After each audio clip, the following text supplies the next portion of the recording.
شروع اللہ کا نام لے کر جو بڑا مہربان نہایت رحم والا ہے۔ یاسین، حکمت بھرے قرآن کی قسم، تم یقیناً پیغمبروں میں سے ہو، بالکل سیدھے راستے پر۔ یہ قرآن اس ذات کی طرف سے اتارا جا رہا ہے جس کا اقتدار بھی کامل ہے، جس کی رحمت بھی کامل، تاکہ تم ان لوگوں کو خبردار کرو جن کے باپ داداؤں کو پہلے خبردار نہیں کیا گیا تھا، اس لیے وہ غفلت میں پڑے ہوئے ہیں۔ حقیقت یہ ہے کہ ان میں سے اکثر لوگوں کے بارے میں بات پوری ہو چکی ہے، اس لیے وہ ایمان نہیں لاتے۔ ہم نے ان کے گلوں میں توق ڈال رکھے ہیں جو ٹھوڑیوں تک پہنچے ہوئے ہیں، اور اس وجہ سے ان کے سر اوپر کو اٹھے رہ گئے ہیں، اور ہم نے ایک آڑ ان کے آگے کھڑی کر دی ہے اور ایک آڑ ان کے پیچھے کھڑی کر دی ہے، اور اس طرح انہیں ہر طرف سے ڈھانک لیا ہے، جس کے نتیجے میں انہیں کچھ سجائی نہیں دیتا۔ اور ان کے لیے دونوں باتیں برابر ہیں، چاہے تم انہیں خبردار کرو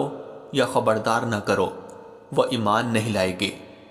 تم تو صرف ایسے شخص کو خبردار کر سکتے ہو جو نصیحت پر چلے اور خدا رحمان کو دیکھے بغیر اس سے ڈرے۔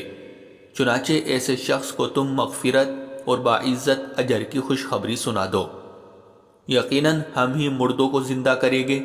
اور جو کچھ عمل انہوں نے آگے بھیجے ہیں ہم ان کو بھی لکھتے جاتے ہیں، اور ان کے کاموں کے جو اثرات ہیں ان کو بھی، اور ہم نے ایک واضح کتاب میں ہر چیز کا پورا احاطہ کر رکھا ہے۔ اور اے پیغمبر، تم ان کے سامنے ایک بستی والوں کی مثال پیش کرو جب ان کے پاس رسول آئے تھے۔ جب ہم نے ان کے پاس شروع میں 2 رسول بھیجے تو انہوں نے دونوں کو جھٹلا دیا، پھر ہم نے ایک تیسرے کے ذریعے ان کی تائید کی، اور ان سب نے کہا کہ یقیناً جانو ہمیں تمہارے پاس رسول بنا کر بھیجا گیا ہے۔ انہوں نے کہا تمہاری حقیقت اس کے سوا کچھ بھی نہیں ہے کہ تم ہم جیسے ہی آدمی ہو، اور خدا رحمان نے کوئی چیز نازل نہیں کی ہے، اور تم سراسر جھوٹ بول رہے ہو۔ ان رسولوں نے کہا ہمارا پروردگار خوب جانتا ہے کہ ہمیں واقعی تمہارے پاس رسول بنا کر بھیجا گیا ہے، اور ہماری ذمہ داری اس سے زیادہ نہیں ہے کہ صاف صاف پیغام پہنچا دے۔ بستی والوں نے کہا ہم نے تو تمہارے اندر نحوست محسوس کی ہے، یقین جانو اگر تم باز نہ آئے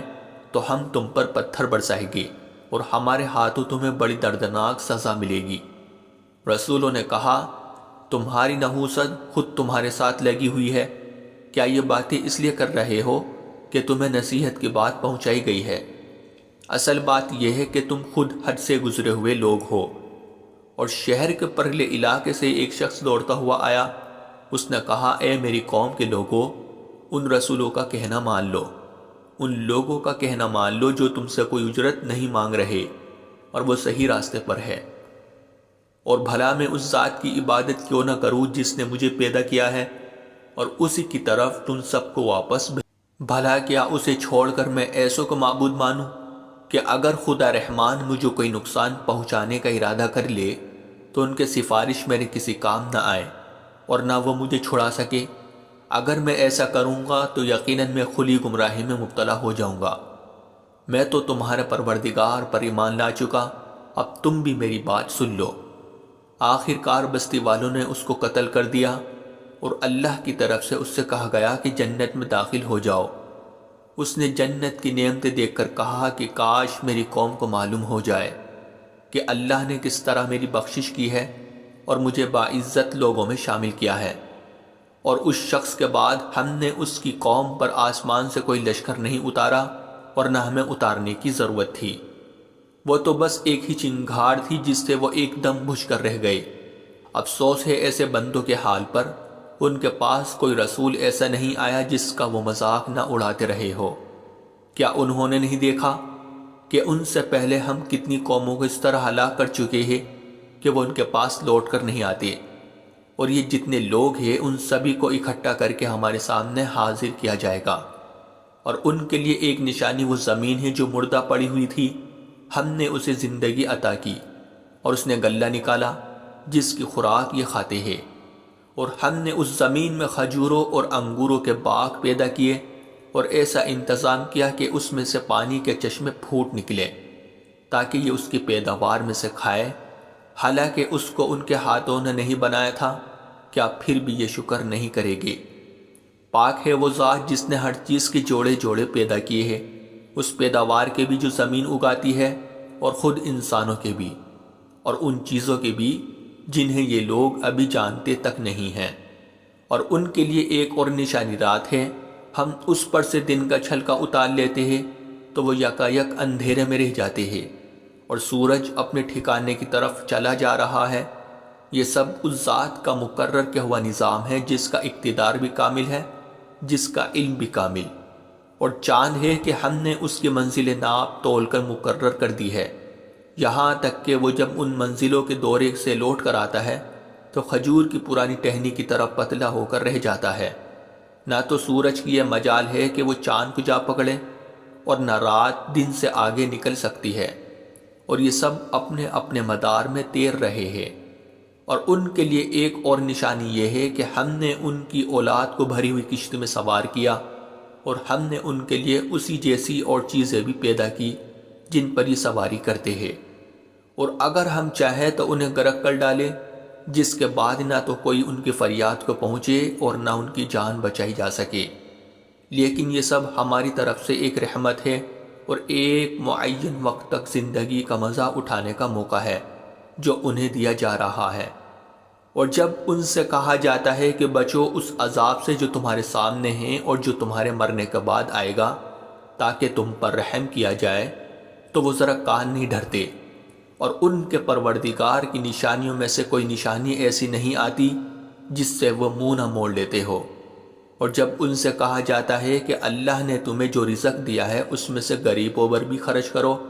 تو یہ کافی لوگ مسلمانوں سے کہتے ہیں کہ کیا ہم ان لوگوں کو کھانا کھلائے جنہیں اگر اللہ چاہتا تو خود کھلا دیتا۔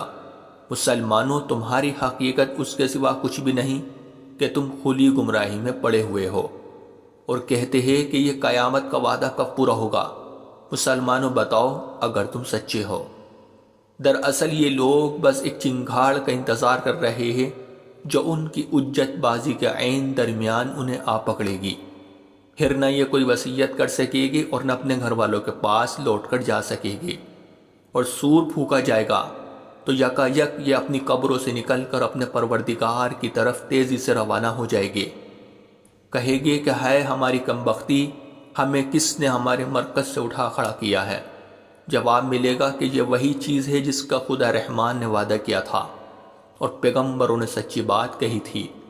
اور کچھ نہیں، بس ایک زور کی آواز ہوگی جس کے بعد یہ سب کے سب ہمارے سامنے حاضر کر دیے جائے گے۔ چنانچہ اس دن کسی شخص پر کوئی ظلم نہیں ہوگا، اور تمہیں کسی اور چیز کا نہیں بلکہ انہی کاموں کا بدلہ ملے گا جو تم کیا کرتے تھے۔ جنت والے لوگ اس دن یقیناً اپنے مشغلے میں مگن ہوگے، اور وہ ان کی بیویاں گھنے سایوں میں آرام دانشتوں پر ٹیک لگائے ہوئے ہوگے۔ وہاں ان کے لیے میوے ہوگے اور انہیں ہر وہ چیز ملے گی جو وہ منگوائے گے۔ رحمت والے پروردگار کی طرف سے انہیں سلام کہا جائے گا، اور کافروں سے کہا جائے گا کہ اے مجرموں، آج تم مومنوں سے الگ ہو جاؤ۔ اے آدم کے بیٹو، کیا میں نے تمہیں تاکید نہیں کر دی تھی کہ تم شیطان کی عبادت نہ کرنا؟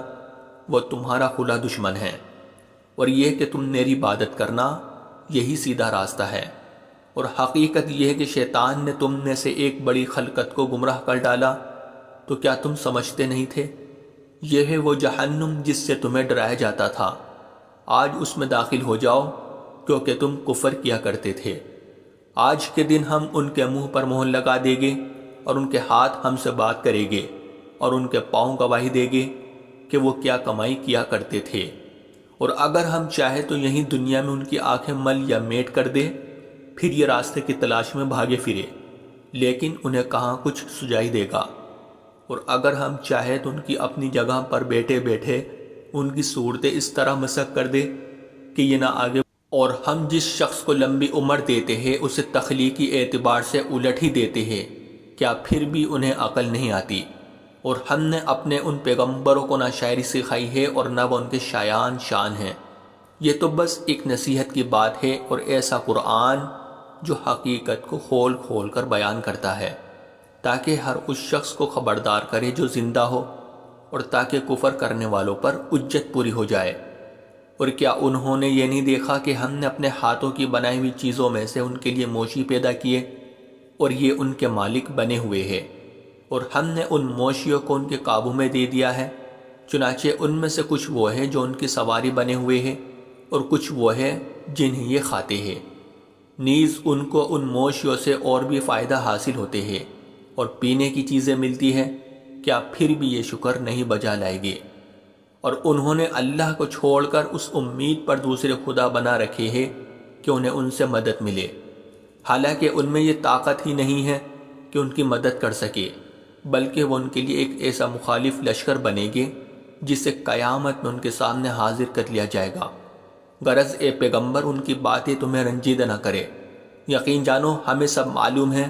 کہ کیا کچھ چھپاتے اور کیا کچھ ظاہر کرتے ہیں۔ اور کیا انسان نے یہ نہیں دیکھا کہ ہم نے اسے نطفے سے پیدا کیا تھا، پھر اچانک وہ خلم کھلا جھگڑا کرنے والا بنا؟ ہمارے بارے میں تو وہ باتیں بناتا ہے اور خود اپنی پیدائش کو بھلا بیٹھا ہے، کہتا ہے کہ ان ہڈیوں کو کون زندگی دے گا جبکہ وہ گل چکی ہوگی؟ کہہ دو کہ ان کو وہی زندگی دے گا جس نے انہیں پہلی بار پیدا کیا تھا، اور وہ پیدا کرنے کا ہر کام جانتا ہے۔ وہی ہے جس نے تمہارے لیے سرسبز درخت سے آگ پیدا کر دی ہے، پھر تم ذرا سی دیر میں اس سے سلگانے کا کام لیتے ہو۔